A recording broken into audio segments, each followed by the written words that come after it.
Boa noite, seja bem-vindo a mais uma edição do programa Falando em Fundações. Como você já sabe, todas as terças e quintas-feiras às 21 horas estaremos juntos aqui na TV Clima Tempo. A cada programa com importantes convidados que irão contar tudo o que acontece no terceiro setor. Será um prazer ter a sua companhia. Eu sou Joel Scala e vamos estar juntos toda semana. Esperamos você participando e ajudando na construção de uma sociedade mais justa e solidária. O Falando em Fundações está começando.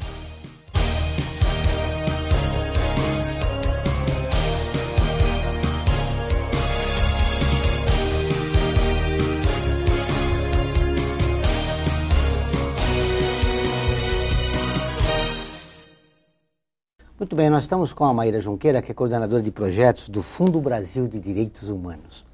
Essa fundação que anualmente realiza um edital para contemplar as ONGs que desejem desenvolver projetos em relação aos direitos humanos. Boa noite, Maíra. Boa noite. Muito obrigado pela sua participação aqui no nosso programa. Obrigado pelo convite. Como é que foi o fundo esse ano? Que balanço você faz do trabalho de vocês? Esse ano nós conseguimos apoiar os projetos que a gente estava pensando em apoiar realmente. A gente dividiu o nosso edital em dois. Então, nós apoiamos o edital anual, que trabalha com violência e discriminação e violência institucional. Foram 21 projetos nessa área. Tivemos um outro edital que trabalha com a questão da direito à cidade, desenvolvimento urbano, que nós apoiamos aí 13 iniciativas no Brasil. Ele contemplou, esse número de projetos, contemplou a expectativa de vocês ou vocês esperavam mais? Sim, se somando os dois editais, nós recebemos em torno de 1.000 iniciativas, 1.000 projetos, e conseguimos somente apoiar 34. Sem dúvida, a gente queria apoiar mais iniciativas, mas não tinha, a gente já tinha recursos para essa quantidade de iniciativas. O que revela esse número de projetos? 1.000 e poucos projetos de ONGs, pequenas e médias ONGs, né, de São Paulo? Sim, são pequenas e médias, principalmente as pequenas. Esse número de ONGs revela o quê? Que a sociedade civil está organizada, enfim. Que balanço vocês fazem a partir do número de projetos que foram apresentados? Esse número revela, acho que, duas coisas. Uma, que tem bastante gente atuando no campo de direitos humanos, então tem bastante gente enviando projeto, mas, ao mesmo tempo, revela também uma falta de recurso para apoio a iniciativas, porque a gente recebe muito projeto de ONGs, associações, que antigamente tinham recursos maiores do que a quantidade de recursos que nós doamos anualmente, mas que estão com uma dificuldade de acessar as fontes que tem, as fontes internacionais, principalmente, que saíram do Brasil. Então, é um pouco as duas coisas, a falta de recurso e a necessidade ainda de combater, enfim, nessa luta de direitos humanos. Ou seja, revela também a ausência de política pública do Estado, né, em relação aos direitos humanos. Sem sombra de dúvida, porque mesmo o Brasil tendo crescendo, tem toda uma política, tem toda uma fala sobre o Brasil, a importância do Brasil internacionalmente, nós avaliamos que as violações de direitos humanos, sem dúvida, diminuíram, mas elas ainda são muito presentes no nosso cotidiano. Esse ano, qual a principal preocupação de vocês em relação ao edital?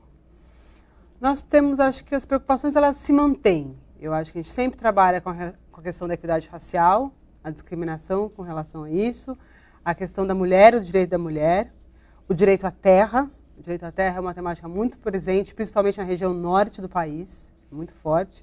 Não estou dizendo que no Sudeste e no Sul essa pauta não esteja também, mas no Norte é muito forte. E, sem dúvida, eu acho que com relação a uma temática nova, é a questão das violações de direitos humanos que a gente está vendo aí com relação às obras para a Copa e para as Olimpíadas no Rio de Janeiro. Que são graves, né? Sim, a gente tem muito caso de denúncia. Não, o fundo não recebe denúncia, mas a gente está acompanhando os grupos que estão trabalhando. Então, está sendo formado comitês populares da Copa no Brasil todo. Em todos os lugares tem sede que vai receber os jogos, vão receber os jogos. Então, tem desde de denúncia com relação às remoções que são feitas de formas ilegais, ou feitas de uma forma de não passar a verdadeira informação para aquela população. Então, a problemática está aí que em bairros que as pessoas têm uma fragilidade com relação à informação, elas não sabem se defender, não sabem as informações para fazer essa defesa, porque você não vê acontecendo, por exemplo, remoções arbitrárias em bairros centrais. Ou você vê de uma forma um pouco mais delicada, muito mais encoberta. Agora, tem áreas que você vê, por exemplo, eu fui visitar Porto Alegre, algumas áreas muito próximas ali ao estádio está sendo construído, várias remoções feitas completamente não seguindo nenhum padrão que tem aí com relação ao direito à cidade. Ou seja, a Copa do Mundo é um processo de exclusão das minorias. Elas são tiradas da sua localidade arbitrariamente, como você disse. Sim, eu acho que, claro que o brasileiro ele tem uma ligação muito forte com o futebol, mas a gente tem que colocar na pauta, as pessoas têm que saber, eu acho que a importância é essa, dessas violações, de como a gente nós fazemos para não deixar com que essas violações aconteçam. E mesmo tem uma questão do que vai acontecer durante a Copa, porque eu falei só do anterior à Copa. Mas tem desde violações trabalhistas, os funcionários que estão nas obras, desde aí, durante o evento, o raio que é cercado, os estádios, as áreas, não pode ter vendedor ambulante, enfim, aquela pessoa que está imaginando que vai ter um lucro a mais durante esse processo, não é bem isso que provavelmente vai acontecer quando você vê relatos, por exemplo, da África do Sul ou da China. Não é isso que acontece. Então é bom o brasileiro saber disso e se informar e tentar negociar com as instâncias uma outra forma de realizar essa Copa. E depois da Copa do Mundo também, o que faz com a infraestrutura que fica, né? Além de tudo isso, porque, por exemplo, tem lugares que está construindo um estádio, quando tem um outro estádio que poderia receber muito bem aqueles jogos, então não tem nenhuma necessidade de fazer outro espaço que, às vezes, fica num espaço perdido, um lugar que quase não tem jogo de futebol, ou que o público é muito pequeno, para um estádio gigante. Isso é muito grave, né? Sim. Muito bem. E em relação, um outro problema é a violência do Estado, né? Você espera muitos projetos em relação a isso? Porque hoje nós vivemos um momento de uma violência exacerbada, sobretudo aqui no estado de São Paulo, né? Sim. Essa questão é bastante relevante. O Fundo Brasil, desde sempre, apoiou muito projeto na área com relação à violência. Aí vai desde grupo de extermínio, a violência policial, enfim. E é muito complicado essa questão, porque não é só em São Paulo. Eu acho que São Paulo tem agora está um momento que tem alguns desajustes, alguns acontecimentos que levaram ao quadro que nós estamos vendo agora. Mas as grandes capitais brasileiras são muito marcadas por esses índices altos de violência. O Espírito Santo tem índices altíssimos de violência, Recife também tem, e São Paulo agora também tem. E o que é importante aí, quando você fala de direitos humanos, o importante pensar nessa situação é um pouco de quem que está sofrendo essas violações. Essas violações, esses assassinatos que estão acontecendo todas as noites em São Paulo não acontecem nos bairros ricos. As populações de baixa renda. Exatamente. Eles acontecem só na periferia, com a população negra, com a população jovem e com a população da periferia. E aí que está a questão dos direitos humanos, porque, claro que não é que pode matar em outras áreas, não é isso que eu estou colocando. Mas quando a gente vê o problema dos direitos humanos, está aí nessa diferença de tratamento. E na diferença de julgar, de aparecer na mídia. Quando é um caso acontecendo em zonas centrais, todo mundo fala, todo mundo se indigna, mas quando você nesses lugares é como quase que um acontecimento cotidiano, que enfim, é assim que tem que ser mesmo. Vamos continuar nossa conversa no próximo bloco. Voltamos dentro de instantes. Aguardem.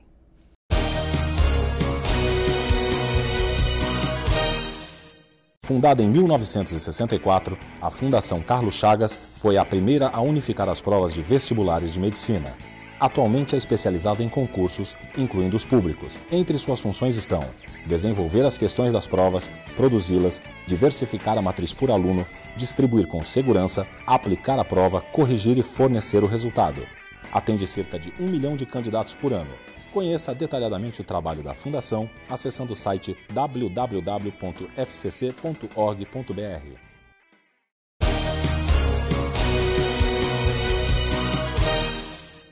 Muito bem, nesse bloco eu gostaria de conversar sobre o preconceito que existe em relação aos direitos humanos. A Fundação recebe muitas críticas, e-mails a respeito disso? Sim, recebemos algumas críticas, porque a gente avalia que a sociedade brasileira tem uma dificuldade de entender, compreender o que realmente significa direitos humanos. Tem até um programa grande, enfim, até governamental, mas de trabalhar um pouco a educação para os direitos humanos, a educação sobre direitos humanos. Que se tem um entendimento equivocado que direitos humanos é a defesa dos bandidos. Esse é um jargão muito comum. E que o fundo trabalha com a ideia de que, para passar para a sociedade, que direitos humanos é direito de todos. Inclusive dos bandidos também, né? Exatamente. Inclusive dos bandidos. Ele também é humano. É isso que a gente trabalha o tempo todo. Todos nós somos portadores da humanidade. Exatamente. Mesmo quando, por exemplo, agora com essa crise da violência em São Paulo, nós recebemos alguns e-mails com as pessoas falando: e os policiais? Vocês só defendem os bandidos. E o que o fundo coloca é que essa interpretação dos fatos está totalmente equivocada. Porque a gente, em nenhum momento, quando se defende direitos humanos, alguém está falando que defende bandido.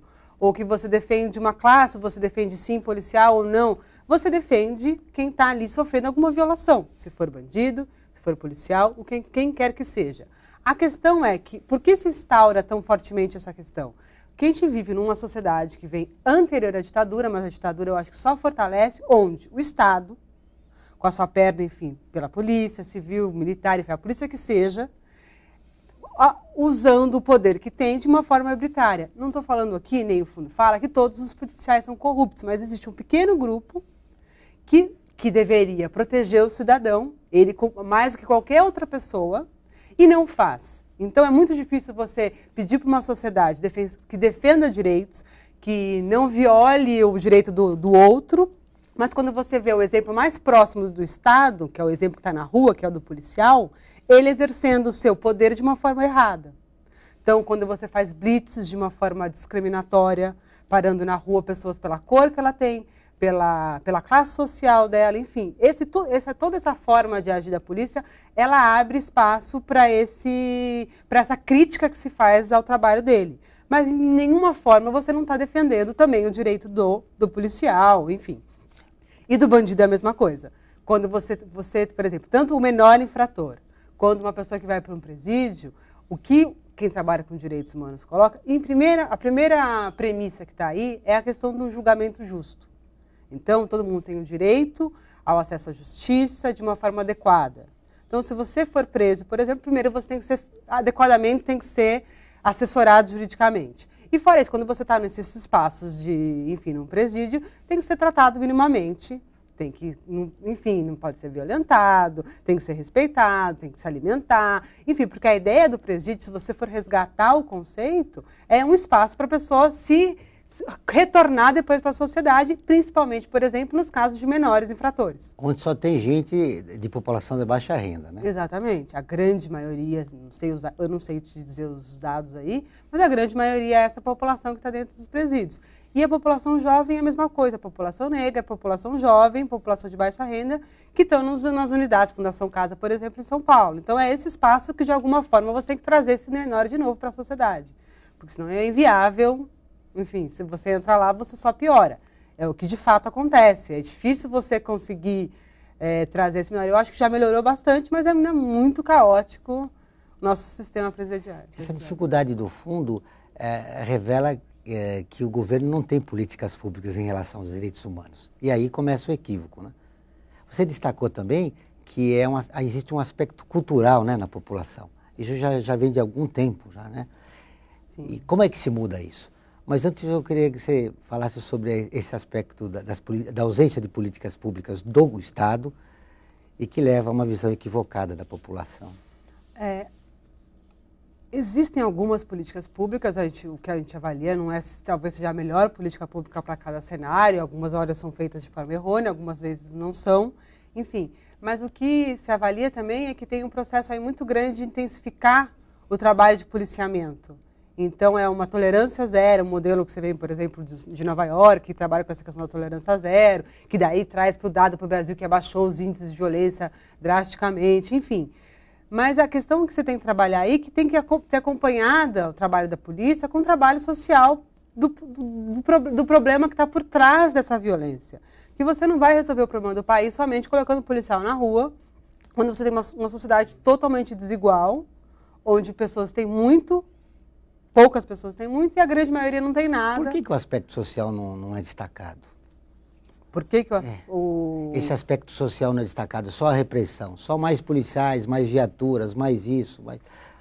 Primeiro que o aspecto social aí, primeiro toma tempo, então não é uma política de governo que ela vem desde de como vai desenvolver o país, até como vai chegar na ponta essa solução. Então nunca será imediata.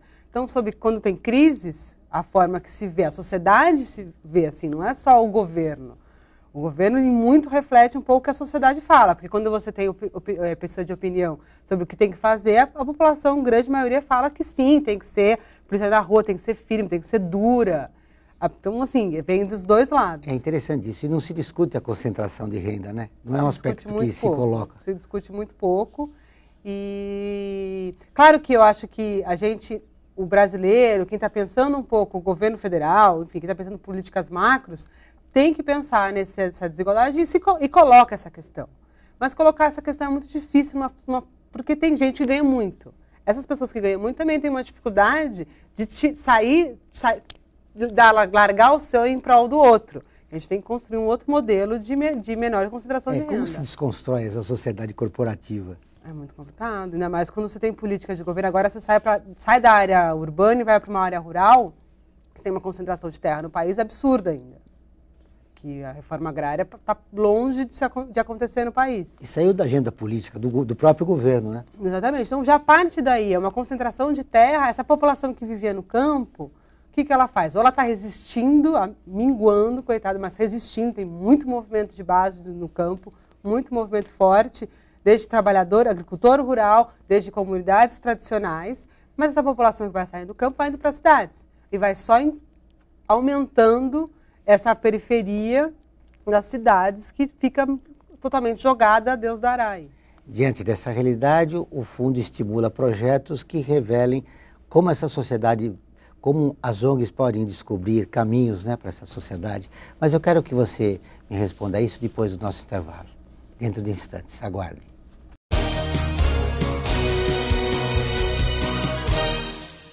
Fundada em 1964, a Fundação Carlos Chagas foi a primeira a unificar as provas de vestibulares de medicina.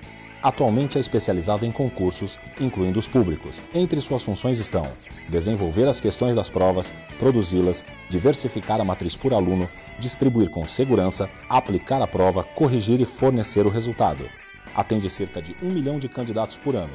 Conheça detalhadamente o trabalho da Fundação acessando o site www.fcc.org.br.